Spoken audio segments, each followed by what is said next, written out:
Une princesse vivait dans un château luxueux. Elle n'avait que 14 ans, mais elle était terriblement gâtée et maussade. Une fois, elle a proposé quelque chose pour Avril, et il y avait des fleurs de printemps au banquet du Nouvel Aen.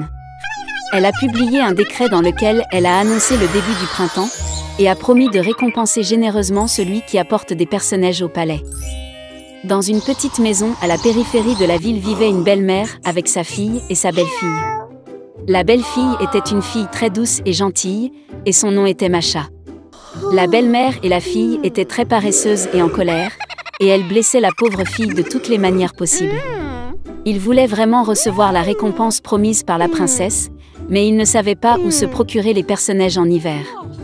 La vieille femme a décidé d'envoyer Masha dans la forêt pour leur apporter des fleurs printanières. La belle-fille a commencé à implorer sa belle-mère d'avoir pitié d'elle, car il faisait noir et froid dehors. Et quel genre de personnage peut-il y avoir en hiver? Mais la vieille gourmande ne voulait rien entendre. Elle a donné un plus grand panier et a conduit Masha à la porte. La fille gelée avait très peur dans une forêt sombre. Soudain, au loin, elle vit une lumière. Elle était ravie et est allée à sa rencontre. Il s'est avéré que c'était un grand feu ardent, et 12 personnes se réchauffaient autour de lui. Reprenant courage, la fille s'est approchée d'eux et leur a dit que la méchante belle-mère l'avait forcée à aller dans la forêt et à ramasser des personnages. Il s'est avéré que c'était 12 mois. Les frères se sont sentis désolés pour Masha et ont décidé de l'aider. Frère April a scandé un sort, et soudain le printemps est arrivé dans la forêt et dans la clairière. La neige a fondu, l'herbe verte est apparue, les personnages ont fleuri. La fille a commencé à ramasser des fleurs et en a bientôt rempli un grand panier. Le jeune April l'aimait beaucoup et il lui a donné une bague magique. En cas de problème, il doit être jeté au sol, jeter un sort, et les 12 mois viendront à la rescousse. Masha les remercia et rentra chez elle. Lorsque la fille a ramené les personnages à la maison, la belle-mère et la fille en ont été très surprises.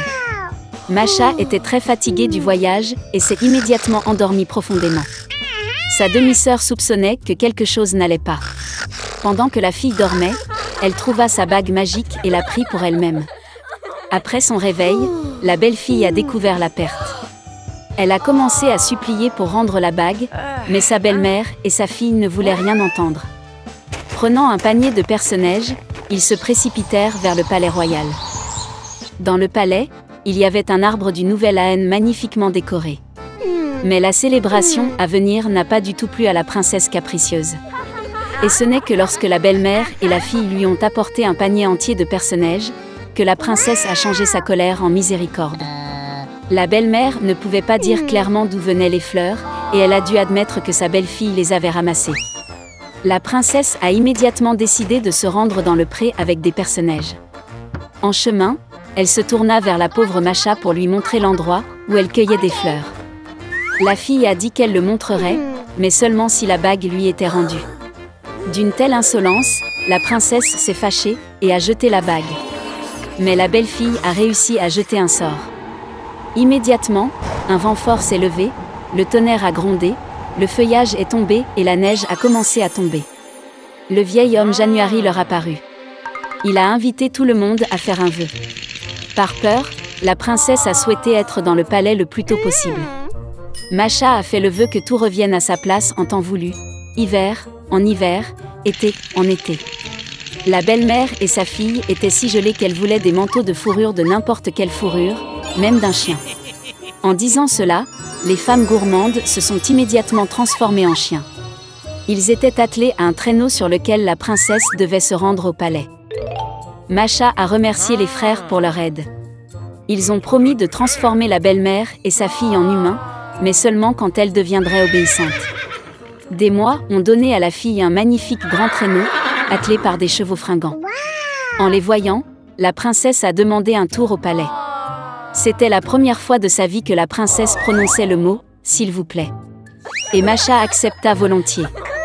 Une petite souris vivait dans une forêt. Il était très lâche et avait peur même du bruit du vent. Tous les animaux de la forêt se moquaient de lui. Et puis, un jour, la petite souris rassembla toute sa volonté dans un point et alla vers le roi de la jungle. Le lion venait de terminer son dîner et somnolait tranquillement à l'ombre, ronflant bruyamment. La souris s'approcha de lui et commença à grimper sur la queue. Tous les animaux étaient curieux de savoir ce qu'il faisait. La petite souris avait très peur, mais il essaya très fort de ne pas le remarquer. Il monta sur le dos du lion, et avec un regard important apparut devant ses amis. Et puis le lion s'est réveillé. D'un mouvement, il jeta la souris au sol et grogna de façon menaçante. Tous les autres animaux étaient très excités. Ils pensaient que le lion était sur le point d'avaler la souris. Mais au lieu de cela, le lion a demandé ce qu'il faisait sur son dos. Rassemblant toute sa volonté dans un point, la souris demanda au roi de la jungle de le prendre sous son aile, afin qu'il n'ait plus peur de personne ni de quoi que ce soit. Parce qu'il était l'animal le plus lâche de la forêt. Et en retour, il a offert son aide. Le lion écouta silencieusement la souris.